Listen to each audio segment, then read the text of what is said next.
नमस्कार. मी आज माझ्या तरुणपणातील प्रेम ह्या विषयाविषयी एक कविता लिहिलेली आहे. कारण प्रत्येकाला मन भावना आहेत आणि मी सुद्धा तरुणपणात शेवटी एक आकर्षण असतं प्रेमाचं आणि एका मुलीच्या प्रेमात पडलो.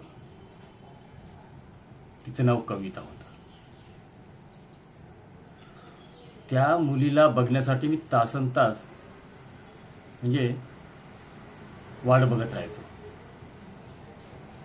पण त्या प्रेमात कधी त्या व्यक्तीला त्रास होईल, हानी होईल किंवा समाजाप्रती तिला काहीतरी लांछन लागेल ह्या मी पूर्ण प्रयत्न केला. कारण ते प्रेम, ती भावना होती. कालांतराने माझं लग्न झालं आणि तिचं नाव सविता होतं. पण प्रेम माझी विस्मृती झाली नाही पाहिजे म्हणून मी त्या व्यक्तीचं नाव सुद्धा काय केलं, कविता ठेवलं. माणूस हा स्वार्थी असतो. माणूस किंवा तरुणी प्रेमाला सहजासहजी विसरत नाही. आणि मग काही कालांतराने, अनुभवाने मी जी कविता हे नाव माझ्या पत्नीला दिलं होतं, त्याचा अर्थ आणि आता प्रत्यक्ष माझ्या जीवनात जी व्यक्ती आली तिचं नाव सविता आहे. आणि शेवटी मी कवितेला जे काही नाव दिले ते सविता आहे. कोणे एकेकाळी कवितेच्या प्रेमात पडलो, पण कविता करण्याचं धाडस झालं नाही. मला आठवतंय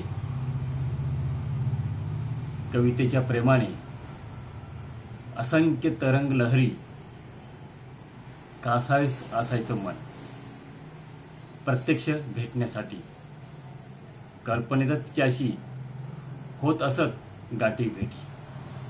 बऱ्याच वर्षानंतर सहचरणी सविता आयुष्यात आली. प्रेमाची न हो विस्मृती म्हणून नामांतर कविता केली. कविता आणि सविता मधील फरक आज कळला. कविता ही प्रेमाची कल्पनेतील रिझवणारी, सविता प्रत्यक्ष आयुष्यातील जोडीदारी. राग, द्वेष, क्रोध हेवा जाणवला नाही चेहऱ्यावर. सहनशील, सर्वांना प्रिय, सदैव मला आदर्श. कल्पनेतील कविता, सहज निरागस सविता. दोघांची तुलना कधीच शक्य नाही. नावाशी तिच्या प्रार्थना मला उमगली सविता. आजची सविता. सविता, तुला जगण्याचं भान आहे. माझ्या आयुष्याला कलाटणी देण्याचा तुला मान आहे. तुझ्या सहवासाने जगण्याची दिशा बदलली. असता तू सोबती प्रेमालाही लाजवी. असता तू सोबती प्रेमालाही लाजवी.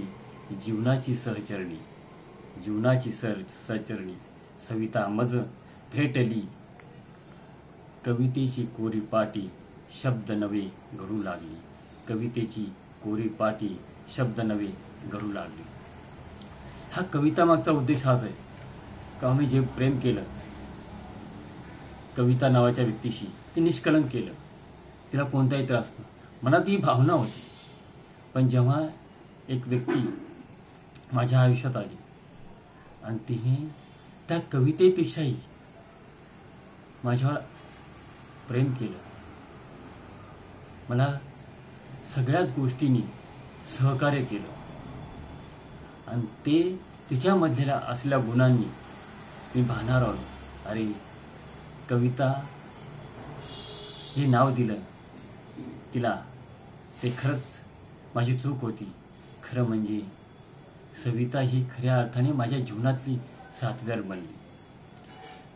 सांगायचा उद्देश हाच की आयुष्यात माणसाच्या चुका होत असतात, पण ती चूक न करता आम्ही परत आपल्या जीवनाला सुरुवात करताना आपल्या जोडीदार, पुरुष असो स्त्री असो, वर्तमान काळ बघून आपण खऱ्या अर्थाने जगायला शिकलो पाहिजे. तिने माझा भूतकाळ सोडला आणि माझ्याशी प्रामाणिकपणे आज ती खरं सांगतो, आज तिचा मला हेवा वाटतो तिच्या गुणांमधल्या, तिच्या कर्तव्याबरोबर. म्हणून मी आज ही कविता नाही तर सविता ही कविता सादर केली. तुम्हाला जर योग्य वाटले असेल तर नक्कीच शेअर करा, लाईक करा. आयुष्य हे जीवन सुंदर आहे. तरुणींना नक्की सांगतो, जीवन हे सुंदर आहे, पण जीवन सुंदर करताना आपण एकमेकाचा आदर करा, रिस्पेक्ट करा, प्रेम करा, निरागस करा. यातून दुसऱ्यांची कोणाची त्रास होणार नाही. समाजाला एक आदर्श निर्माण करा आणि हे जीवन, अनमोल जीवन खऱ्या अर्थाने सुंदर बनवा आपल्या पार्टनरने, आपल्या लाईफ पार्टनरने, जो जीवनात आपल्या अनेक घडामोडी चढ उतार असतात तेव्हा तो आपल्याला साथ देत असतो आणि त्यासाठी तिचा आदर केला पाहिजे. स्त्री असो का पुरुष असो, प्रत्येकाने एक आदरयुक्त, सन्मानयुक्त जीवन जगलं पाहिजे.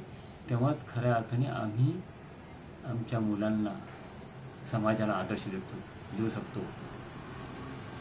चला, ओके, टाटा, बाय.